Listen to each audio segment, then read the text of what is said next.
جہاں تک اسرائیلی وزیر اعظم بنیامین نیتن یاہو کا تعلق ہے، انہوں نے اس منصوبے کا اعلان کرتے ہوئے کہا تھا کہ یہ معاہدہ اس صدی کا ایک اہم موقع ہے اور ہم اسے ضائع نہیں کریں گے۔ اب دیکھنا یہ ہے کہ ٹرمپ کے آنے کے بعد مشرق وسطیٰ میں ہوا کس رخ کی طرف چلے گی۔ کیا مستقل جنگ بندی ہو سکے گی؟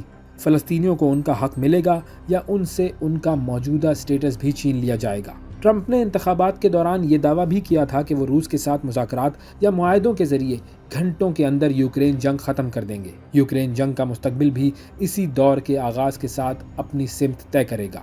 خارجہ پالیسی کی بات کی جائے تو صدارت کا منصب سنبھالنے سے پہلے ہی ٹرمپ اگریسو موڈ میں نظر آ رہے ہیں۔ آئے روز وہ کسی نہ کسی کو دھمکی دیتے نظر آتے ہیں۔ ٹرمپ نے برکس ممالک کو دھمکی دی ہے کہ اگر انہوں نے امریکی ڈالر کے مقابلے میں لین دین کے لیے کسی نئی کرنسی کا انتخاب کیا تو ان پر 100% تک ٹیرف عائد کر دیا جائے گا۔ انہوں نے یورپی یونین کو بھی خبردار کیا کہ امریکہ سے تیل اور گیس خریدو ورنہ ٹیرف کا سامنا کرنا پڑے گا۔ حال ہی میں انہوں نے پاناما کینال کا کنٹرول بھی واپس لینے کا اشارہ دیا ہے۔ سوال یہ اٹھتا ہے کہ آخر ٹرمپ کی خارجہ پالیسی کیا ہوگی؟ وہ کن ممالک کو ساتھ لے کر چلیں گے اور خاص طور پر چین کے ساتھ کس طرح کے تعلقات ہوں گے؟ میرا خیال ہے ٹرمپ کی جو اولین ترجیح ہوگی اس میں چین نمبر 1 ہوگا، اس لیے کہ انہوں نے بار بار یہی کہا ہے کہ وہ چین پہ آنا چاہتے ہیں، مگر ساتھ ساتھ یہ بھی کہا ہے انہوں نے کہ چین سے وہ بہتر تعلقات بھی چاہتے ہیں۔ اس وقت ویسے بھی تسلسل ہے امریکی خارجہ پالیسی میں، اور وہ ہے چین کو کنٹین کرنا، چائنا کی جو رائز ہے اس کو کاؤنٹر کرنا اور چائنا سے کو آؤٹ کمپیٹ کرنا۔ تو اس حوالے سے اب دیکھنا یہ ہوگا کہ آیا ٹرمپ کی پالیسی سے تناؤ بڑھے گا دونوں ممالک کے درمیان، یا اس لیے کہ ٹرمپ ایک بزنس بھی ہے اور اس کا اپروچ ٹرانزیکشنل ہے، تو یہ بھی ہو سکتا ہے کہ وہ کسی قسم کی اگریمنٹ بھی کر سکتے ہیں چائنا کے ساتھ، جس سے کہ میرا خیال ہے دنیا میں پولیٹیکل اور اکنامک سٹیبلٹی آئے گی، نہ کہ ایک ڈسٹرپشن ہوگا دنیا کی گلوبل اکانومی میں۔ ڈونلڈ ٹرمپ کی ٹیم میں کئی ایسی شخصیات شامل ہیں جو کہ ماضی میں جنوبی ایشیا، خصوصاً پاکستان اور انڈیا اور مشرق وسطیٰ کے حوالے سے اپنے نقطہ نظر کے باعث خبروں میں رہے ہیں۔ اس کے باوجود مبصرین کا خیال ہے کہ ٹرمپ کی حلف برداری سے قبل واضح طور پر یہ کہنا مشکل ہوگا کہ وہ کس معاملے پر کیا پالیسی اختیار کرتے ہیں، لیکن گزرے ہوئے چند سالوں میں امریکہ کا پاکستان کو نظر انداز کرنا نوشتہ دیوار ہے کہ پاکستان اب امریکہ کے لیے بہت اہم نہیں رہا ہے۔ میں نہیں سمجھتی کہ پاکستان ٹرمپ انتظامیہ کی جو ٹاپ ترجیحات ہیں اس میں شامل ہے۔ میرا خیال ہے پاکستان ایک ٹیئر 3 میں ایشو ہے یا کنسرن ہوگا امریکہ کے لیے، اس لیے کہ پاکستان اور امریکہ کے تعلقات جب سے امریکہ نے افغانستان سے وڈرا کیا ہے اس کے بعد سے پاکستان امریکہ کے تعلقات جو ایک کراس روڈز پہ ہیں، ان کو ری ڈیفائن کرنے کی ضرورت ہے، اس لیے کہ پاکستان کی اب وہ اہمیت نہیں رہی امریکہ کی نظر میں جو پہلے تھی، جب کہ افغانستان میں جنگ ہو رہی تھی اور وار آن ٹیرر ہو رہا تھا۔ تو دیکھنا اب یہ ہوگا کہ امریکہ کس طرح سے پاکستان سے انگیج کرتا ہے، اس حوالے سے کہ ان کا جو پارٹنر آف چوائس ہے ہمارے خطے میں وہ بھارت ہے، وہ پاکستان ہے، اور وہ چاہتے بھی ہیں کہ وہ بھارت کو اس طرح کو استعمال کریں as a counterweight to China. Pakistan کا آپ کو معلوم ہے اسٹریٹجک جو تعلقات ہیں وہ چین کے ساتھ ہیں، تو ظاہر ہے جو پاکستان امریکہ ہیں ان کے لیے پھر سپیس کم رہ جاتی ہے اس حوالے سے کہ پاکستان کے چائنا کے ساتھ تعلقات ہیں اور امریکہ کے بھارت کے ساتھ ہیں، اور امریکہ چاہتا بھی ہے کہ چین کو وہ کنٹین کرے۔ ڈونلڈ ٹرمپ کے منتخب ہوتے ہی امریکہ سمیت دنیا بھر میں پروجیکٹ 2025 کا شور بھی مچنا شروع ہو گیا ہے۔ بائیڈن نے خدشہ ظاہر کیا ہے کہ یہ پروجیکٹ دنیا کو تباہ کر دے گا۔ دوسری جانب ٹرمپ نے اس الزام کو مسترد کیا اور کہا کہ انہیں اس پروجیکٹ کے بارے میں کچھ علم نہیں۔ بائیڈن کا یہ تجزیہ کس بات کی طرف اشارہ ہے؟ پہلے تو یہ میرا خیال ہے ہمیں کسی پروجیکٹ وغیرہ کا حوالہ نہیں دینا چاہیے، ہمیں انتظار کرنا چاہیے اور دیکھنا ہے کہ ٹرمپ کی جو خارجہ پالیسی ہے وہ کیا ہوگی، اس کی کیا ترجیحات ہوں گی، ایمز اینڈ آبجیکٹیوز ہوں گے۔ تو میں نہیں سمجھتی کہ ہمیں صدر بائیڈن کا جو بھی تجزیہ ہے وہ تو ان کے ظاہر ہے ان کے حریف ہیں، ان کے مخالف ہیں، تو وہ کوئی اچھی چیز تو نہیں کہیں گے صدر ٹرمپ کے بارے میں۔ تو میں تو سمجھتی ہوں کہ اس طرح کے سوالوں پہ کامنٹ کرنا قبل از وقت ہے. ہمیں دیکھنا چاہیے کہ جب ٹرمپ صدر بنے گا اگلے مہینے تو وہ کیا پالیسیز انویل کرتا ہے، پھر ہمیں ایک اسیسمنٹ کرنے کا موقع ملے گا. تارکین وطن سے متعلق امریکی پالیسی پر بھی دنیا بھر کی نظریں ہیں، کیونکہ امریکہ میں دنیا بھر سے آئے ہوئے 4.5 کروڑ تارکین وطن آباد ہیں، اور نو منتخب صدر کا غیر قانونی تارکین وطن کو ملک بدر کرنے کا منصوبہ جو سالانہ 10 لاکھ افراد کو ملک بدر کرے گا ان کی ترجیحات میں شامل ہے، جس کے لیے وہ تمام دستیاب وسائل کو بروئے کار لانے کا عزم کر کے بیٹھے ہیں. اس کے علاوہ ٹرانسجینڈرز، اسقاط حمل اور ملک کی اقتصادی ترقی سے متعلق امریکہ کا 2025 میں سفر کیسا ہوگا؟ دیکھیں، امریکہ ایک ڈیپلی ڈیوائیڈڈ ملک ہے اس وقت. وہاں پر ظاہر ہے ٹرمپ کے واپس آنے سے خدشات بھی پیدا ہوئے ہیں، اس لیے کہ جو ٹرمپ کا پہلا ٹرم تھا اس میں اس نے ایک کہتے ہیں کہ وائٹ ہاؤس نے بہت ہی ایک کیوٹک قسم کی پالیسیز فالو کی، گھر پہ بھی اور خارجہ پالیسی کے فرنٹ پہ بھی. تو ایک ایسا ملک جو کہ ڈیپلی پولرائزڈ ہے، لیکن ایک ایسا ملک جس کے حکمران دیکھتے ہیں کہ چائنا کی جو رائز ہے وہ ان کے لیے ایک چیلنج بن گئی ہے، بلکہ وہ تو کہتے ہیں کہ خطرہ ہے. تو امریکہ میں سمجھتی ہوں کہ it will be a period of کافی اپہیول میرا خیال ہے ایکسپیکٹڈ ہے، خاص طور پہ بیکاز ٹرمپ خود اتنا انپریڈکٹیبل اور مرکیوریل لیڈر ہے. ٹرمپ امریکہ میں تیل کے لیے مزید کھدائی بھی کرنا چاہتے ہیں، کیونکہ ان کا خیال یہ ہے کہ تیل کی زیادہ قیمت نے افراط زر میں اضافہ کیا ہے. ان کا خیال ہے کہ ایسا کرنے سے توانائی کی لاگت کم ہو جائے گی، جبکہ تجزیہ کاروں کے خیال میں ایسا ہونا مشکل ہے. ٹرمپ نے یہ بھی کہا ہے کہ وہ زیادہ تر غیر ملکی اشیاء پر 10% سے 20% تک ٹیرف لگانے کا ارادہ رکھتے ہیں، جبکہ چین سے درآمدات پر ٹیرف میں 60% تک اضافہ کرنے کا منصوبہ رکھتے ہیں. بہت سے ماہرین اقتصادیات نے خبردار کیا ہے کہ اس طرح کے اقدامات سے ایک بڑی تعداد میں امریکی صارفین متاثر ہوں گے، جنہیں مہنگی قیمتوں میں اشیاء کی خریداری کرنی پڑے گی. امریکہ کی خارجہ پالیسی دنیا بھر کے لیے تو اہم ہے، لیکن ساتھ ہی ڈونلڈ ٹرمپ امریکیوں کی ان سے وابستہ امیدوں کو نظر انداز نہیں کر سکتے. ایک چھوٹا سا وقفہ لیتے ہیں، وقفے کے بعد دوبارہ آپ کی خدمت میں حاضر ہوں گے. یہ ہے world wise. Welcome back. Break کے بعد ایک مرتبہ پھر آپ کو ورلڈ وائز میں خوش آمدید کہتے ہیں، اور اب بات کرتے ہیں. سن 2024 شام کی تاریخ میں ایک سنگ میل ثابت ہوا، جہاں برسوں کی خانہ جنگی اور جبر کے بعد ایک نیا باب شروع ہوا. یہ سال اسد حکومت کے خاتمے اور ملک میں سیاسی انتشار کی شدت کے لیے جانا جائے گا. سال کے آخر میں شامی اپوزیشن گروہوں نے غیر متوقع طور پر حکومت کے خلاف ایک بڑا حملہ کیا.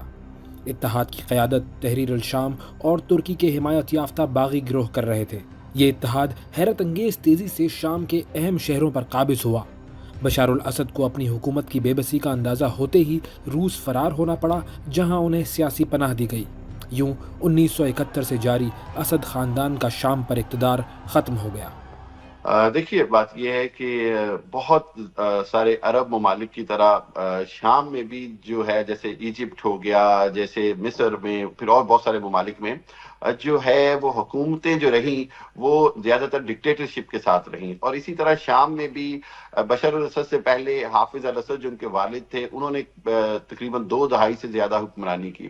تو بنیادی طور پر صرف یہ 50 سال میں صرف اسد خاندان جو ہے وہی حکمران رہا شام کا.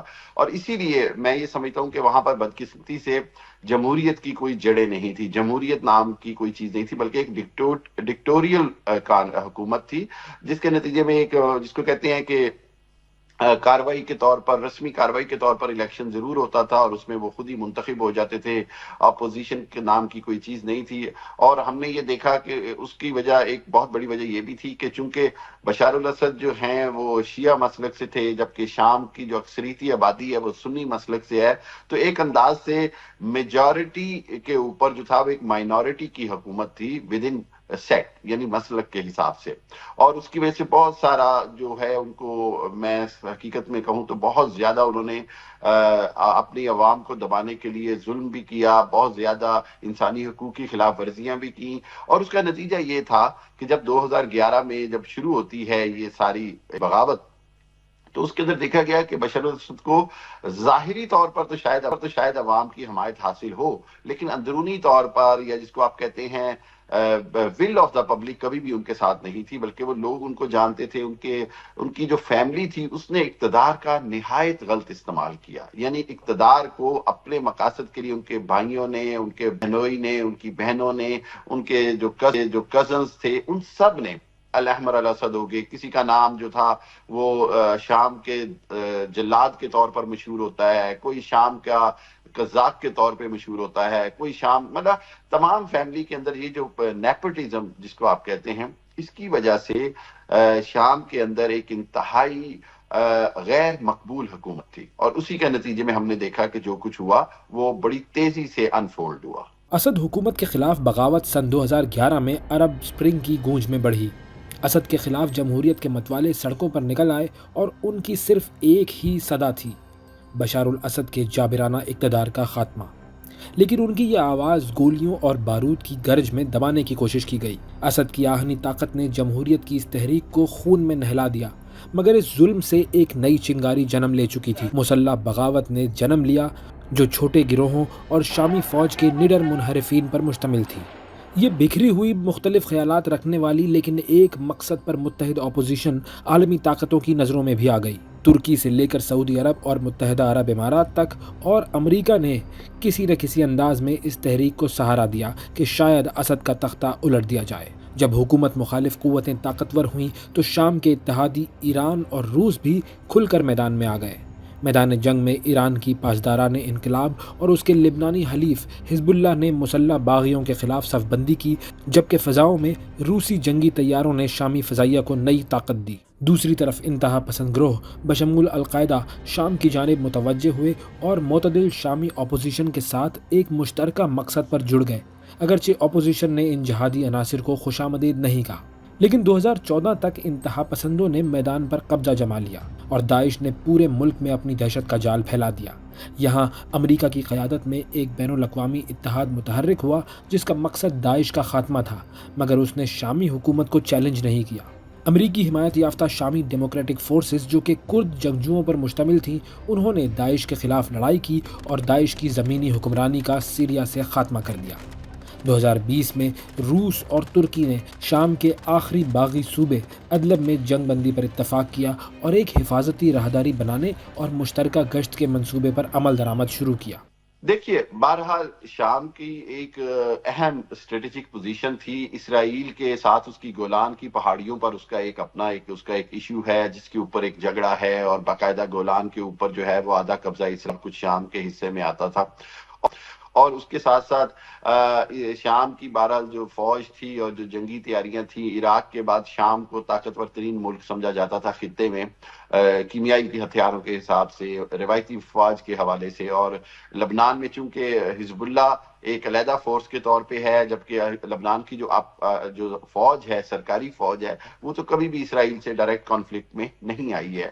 اور اس کی وجہ یہی ہے کہ لبنان میں 49% جو ہیں وہ غیر مسلم آباد ہیں، اور اسی طرح وہاں پر جو ہے وہ بھی مکس سی پاپولیشن ہے. تو شام کے اندر امریکہ کا انٹرسٹ اس طرح ڈیولپ ہوتا ہے کہ شام میں ہمیشہ سے ایران نواز حکومت رہی، اور ایران اور روس کا جو گٹھ جوڑ ہے وہ بشار الاسد کو اتنے سالوں سے سہارا دیے ہوئے تھا. اور بشار الاسد کی حکومت کی اتنا عرصہ قائم رہنے کی وجہ آئیسس کی بغاوت ہو جائے، یا القاعدہ کا وہاں پر ہو جائے، یا اتنی پچھلے 11 سال سے جتنی بھی خانہ جنگی ہوئی، جتنے بھی قتل و غارت ہوئی، تو اس کے اندر سب سے بنیادی رول یہی تھا کہ رشیا کے اپنے فوجی اڈے ہیں شام کے اندر، ایران کے اپنے فوجی باقاعدہ جنگ میں حصہ لیتے رہے. سو اس حوالے سے انہوں نے ایک طرح سے اسرائیل کے خلاف ایک محاذ بنایا، اور کوئی بھی چیز جو اسرائیل کے خلاف ہوگی وہ امریکہ کے لیے، امریکہ کو اس کی جو ہے وہ کاؤنٹر کرنا پڑے گا، امریکہ کو اس کا جوابی حملہ یا جوابی حکمت عملی تیار کرنی پڑے گی. اور یہی ہوا. اب ایونچولی جب یہ جولانی میں آتے ہیں علیحدہ ایک گروپ بنا کے اور وہ پکڑ، تو ان کو امریکہ کی حمایت اس لیے حاصل ہوئی کہ امریکہ کسی بھی قیمت پر بشار الاسد کی حکومت ختم کرنے کے لیے کسی کا بھی ساتھ دینے کو تیار تھا. جبکہ یہی وہ جولانی ہیں جن پر ملینز آف ڈالر کی جو ہے وہ ایک طرح سے سر کی قیمت رکھی گئی تھی امریکی حکومت کی جانب سے، یونائٹڈ نیشن میں موسٹ وانٹڈ ٹیررسٹ کے طور پہ جانے گئے. سو یہ امریکہ سے دوہرا معیار رہا ہے. میں ہمیشہ سے کہتا ہوں چاہے وہ افغانستان کے مجاہدین ہوں جو بعد میں طالبان بن کر امریکہ کے امریکہ کے منظور نظر سے امریکہ کے تابع نظر ہو گئے.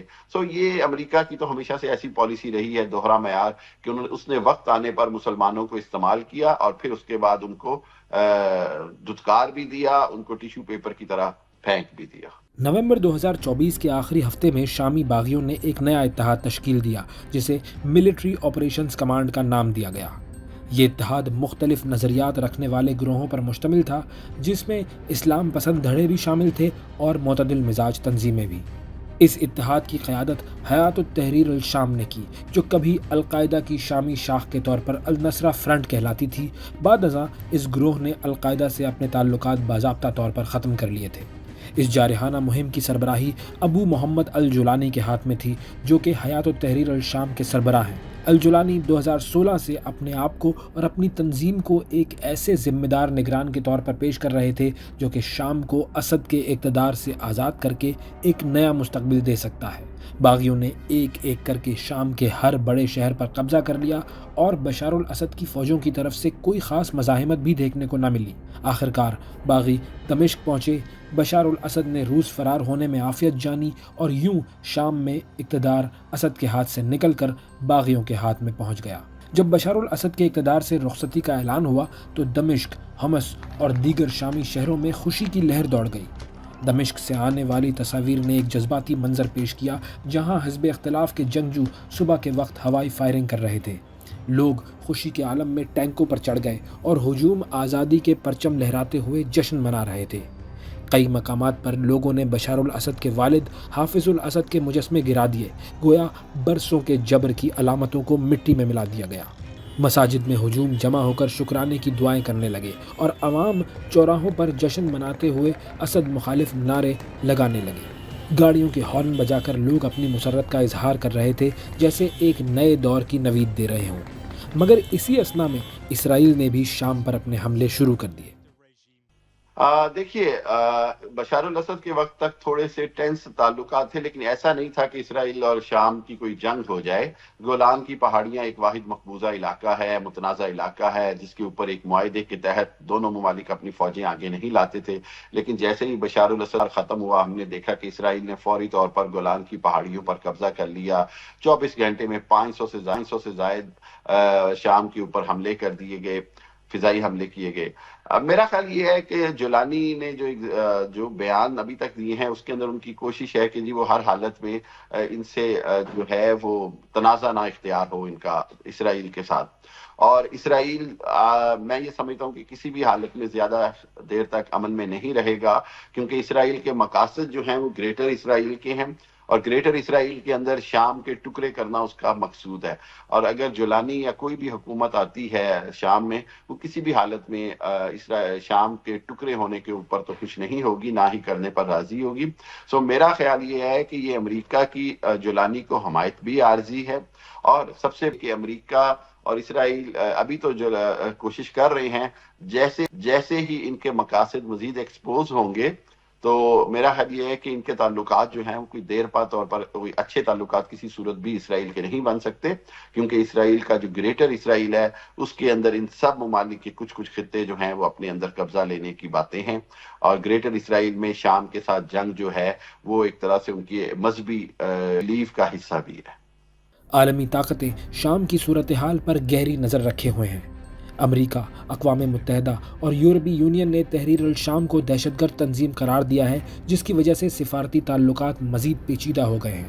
دوسری طرف ترکی اور روس جیسی علاقائی طاقتیں اپنے مفادات کے حصول کے لیے شام میں اثر و رسوخ بڑھا رہی ہیں. یہ سال بلا شبہ شام کے لیے تبدیلی کا سال تھا لیکن اب سوال یہ ہے کہ یہ تبدیلی تباہی سے نجات دلائے گی یا مزید افراتفری کا باعث بنے گی. یہ بڑا میں سمجھتا ہوں ٹرکی کویسچن ہے، مشکل سوال ہے. دیکھیے بدقسمتی یہ ہے کہ میں جیسے بار بار بات کرتا ہوں کہ عرب سپرنگ کے نتیجے میں جہاں جہاں جمہوریت آئی وہ سال بھی جمہوریت نہیں چل سکی. آپ مصر کے جو محمد مرسی کی آپ مثال لے لیں کہ ایک سال کے اندر ان کے ساتھ جو کچھ ہوا اور پھر اس کے بعد ان کو جس طرح جیل میں اذیتیں دے کر اس کے بعد ان کو قتل کر دیا گیا، ان کو شہید کر دیا گیا اور سیسی جو ہیں وہ دوبارہ اقتدار میں آ گئے، یعنی 50 سال حسنی مبارک کی اور پھر 10 سال سے دوبارہ سیسی بیٹھ گئے، اور ابھی صرف 1 سال کی جمہوریت جو ہے وہ قائم رہی مصر کے اندر۔ شام کی بھی صورتحال ایسی ہے، جب قومیں جو ہیں وہ ڈکٹیٹرشپ کی اتنی عادی ہو جائیں تو ان کے لیے جمہوریت کا راستہ چننا بڑا مشکل ہو جاتا ہے، اور اس کے اندر یہ ہوتا ہے کہ جو بھی پاور میں آتا ہے، جو بھی اقتدار میں آتا ہے، وہ یہ سمجھتا ہے کہ اقتدار جو ہے وہ بزور طاقت ہی حاصل کیا جا سکتا ہے اور رکھا جا سکتا ہے۔ مجھے ابھی ڈاؤٹ ہے کہ 1 سال کے اندر وہاں شام میں کوئی جمہوری حکومت قائم ہوگی، ابھی کوئی ٹیمپرری، کوئی انتظامی، کوئی نگران انداز کی حکومت ہوگی، جس کی کوشش ہوگی کہ زیادہ سے زیادہ طاقت اور زیادہ سے زیادہ جو معیشت ہے اس کو بہتر کیا جائے، لیکن عوامی جمہوری حکومت ابھی مجھے 1 سال میں شام میں آتی نظر نہیں آتی۔ 2024 کے واقعات نے شام کو ایک نئے راستے پر ڈال دیا ہے، لیکن دیرپا امن اور استحکام کے لیے اتحاد، اقلیتوں کے حقوق کا تحفظ اور جنگ زدہ ملک کی تعمیر نو جیسے چیلنجز ابھی بھی باقی ہیں۔ تو ہمارے ساتھ رہیے، ایک چھوٹا سا وقفہ لیتے ہیں، وقفے کے بعد دوبارہ ورلڈ وائز میں ملاقات کرتے ہیں۔ Welcome back. بریک کے بعد ایک مرتبہ پھر آپ کو ورلڈ وائز میں خوش آمدید کہتے ہیں، اور اب بات کرتے ہیں اس سال جو چونکا دینے والے واقعات دنیا میں رونما ہوئے، ان میں سے ایک واقعہ جنوبی کوریا میں پیش آیا، جب جنوبی کوریا کے صدر یون سوک یول نے اچانک ہی ملک میں مارشل لا لگانے کا اعلان کر دیا۔ یون سوک یول نے ٹی وی پر خطاب کیا اور بظاہر یہ تاثر دیا کہ یہ قدم ریاست مخالف قوتوں اور شمالی کوریا کی جانب سے درپیش خطرے کی وجہ سے اٹھایا گیا ہے، لیکن جلد ہی یہ بات واضح ہو گئی کہ اس قدم کی اصل وجہ بیرونی خطرات نہیں بلکہ ان کی اپنی سیاسی مشکلات تھیں۔ جیسے ہی یہ اعلان ہوا، اس کے فوراً بعد ہی ہزاروں لوگ پارلیمنٹ کے باہر احتجاج کے لیے جمع ہو گئے اور اپوزیشن کے اراکین اسمبلی مارشل لا ختم کروانے کے لیے ایمرجنسی ووٹ دینے کے لیے اسمبلی پہنچ گئے۔ عوامی مزاحمت کے سامنے مارشل لا نافذ کرنے والے صدر نے گھٹنے ٹیک دیے اور یوں چند ہی گھنٹوں کے اندر شکست خوردہ صدر نے پارلیمنٹ کے ووٹ کو تسلیم کرتے ہوئے مارشل لا ختم کرنے کا حکم جاری کر دیا۔ لیکن سوال یہ ہے کہ یہ سب کچھ کیوں اور کیسے ہوا؟ تجزیہ کاروں کا کہنا ہے کہ جنوبی کوریا کے صدر یہ جان چکے تھے کہ ان کے مواخذے کا وقت قریب آ چکا ہے اور وہ عوام اور اپوزیشن کو مطمئن نہیں کر پائیں گے، لہٰذا انہوں نے خود کو اور اپنی حکومت کو بچانے کے لیے ملک میں مارشل لا لگا دیا اور اپوزیشن پر حکومت مخالف رویے کا الزام لگاتے ہوئے اعلان کیا کہ تباہی پھیلانے والے ریاست مخالف عناصر کو کچل دیا جائے گا۔ مارشل لا کے اعلان کے تحت فوج کو اختیارات سونپ دیے گئے۔ قانون نافذ کرنے والے اداروں کے اہلکار بشمول فوج اور پولیس قومی اسمبلی کی عمارت کے باہر تعینات کر دیے گئے، جس کی چھت پر ہیلی کاپٹروں کو اترتے ہوئے بھی دیکھا گیا۔ رات گئے فوج نے مظاہروں، پارلیمنٹ اور دیگر سیاسی سرگرمیوں پر پابندی لگا دی، یہاں تک کہ نیشنل میڈیا کو بھی حکومت کے کنٹرول میں لینے کا حکم جاری کر دیا گیا۔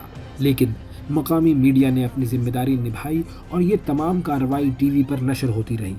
کیمرے کی آنکھ کے ذریعے پوری دنیا نے دیکھا کہ اسلحہ بردار فوجی اہلکار ماسک پہنے اسمبلی کی عمارت میں داخل ہونے کی کوشش کرتے رہے، لیکن اسمبلی کے عملے نے آگ بجھانے والے آلات کی مدد سے ان کو روکنے کی کوشش جاری رکھی۔ نہ صرف اپوزیشن بلکہ صدر کی اپنی سیاسی جماعت کنزرویٹو پاور پارٹی کے سربراہ نے اس عمل کو غلط قرار دیا۔ سیاستدانوں نے فوری طور پر صدر کے اعلان کے خلاف ایکشن لیا اور قانونی طریقہ اپنایا۔ ملک کی سب سے بڑی حزب اختلاف کی جماعت ڈیموکریٹک پارٹی کے سربراہ لی جائے میونگ نے ارکان اسمبلی کو پارلیمنٹ پہنچنے کی درخواست کی تاکہ مارشل لا کے خلاف ووٹ ڈالا جائے، اور انہوں نے عام شہریوں سے بھی التجا کی کہ وہ پارلیمنٹ پہنچ کر احتجاج کریں۔ انہوں نے کہا کہ یہ ٹینک، بختر بند گاڑیاں اور بندوقوں سے لیس فوجی ملک پر حکومت کریں گے، اس لیے میرے ہم وطنوں قومی اسمبلی پہنچو۔ ان کے پیغام پر ہزاروں لوگ پارلیمنٹ پہنچے، جہاں پر اسلحہ بردار فوجی پہرا دے رہے تھے۔ مظاہرین نعرے لگانے لگے، آمریت ہٹاؤ، کوئی مارشل لا نہیں چلے گا۔ مقامی میڈیا نے پارلیمنٹ کے دروازے پر پولیس اور مظاہرین کے درمیان ہونے والی چند جھڑپیں بھی دکھائیں۔ تاہم فوج کی موجودگی کے باوجود تناؤ تشدد میں نہیں بدلا۔ ارکان اسمبلی رکاوٹوں کے باوجود اندر جانے میں کامیاب رہے، چند نے باڑ پھلانگی اور چیمبر تک جا پہنچے۔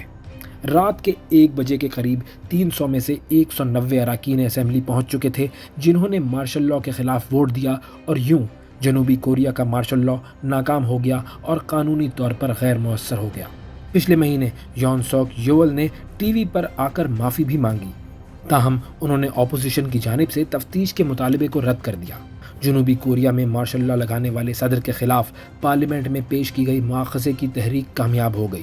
صدر یون کو عہدے سے ہٹانے کے لیے حزب اختلاف کو 300 میں سے 200 ووٹوں کی ضرورت تھی، جبکہ مواخذے کے حق میں 204 ووٹ ڈالے گئے۔ تحریک کی کامیابی کو اپوزیشن پارٹی نے عوام کی فتح قرار دیا۔ ووٹنگ کے بعد ڈیموکریٹک پارٹی کے فلور لیڈر پارک جن ڈے نے کہا کہ آج کا مواخذہ عوام کی عظیم فتح ہے۔ یون سوک یول کو ان کے عہدے سے ہٹا دیا گیا۔ آئینی عدالت اب کیس کا جائزہ لے رہی ہے، جس کے لیے اس کے پاس 80 دنوں کی مہلت ہے۔ وزیر اعظم ہین ڈیک سو کو قائم مقام صدر کی ذمہ داری سونپی گئی، لیکن سیاسی بحران اس وقت شدت اختیار کر گیا جب قائم مقام صدر ہین ڈیک سو نے سابق صدر یون سوک یول کے خلاف تحقیقات کے لیے 2 خصوصی بلز پر دستخط کرنے سے انکار کر دیا۔ اس کے بعد ان کے مواخذے کی تحریک بھی اسمبلی میں جمع کرا دی گئی۔ کچھ ہی دن بعد ہین ڈیک سو کے مواخذے کے لیے اسمبلی میں ووٹنگ ہوئی اور جمہوریت کے متوالے اسمبلی ممبران نے اس تحریک کو کامیاب بنایا۔ مواخذے کے لیے 151 ووٹ درکار تھے۔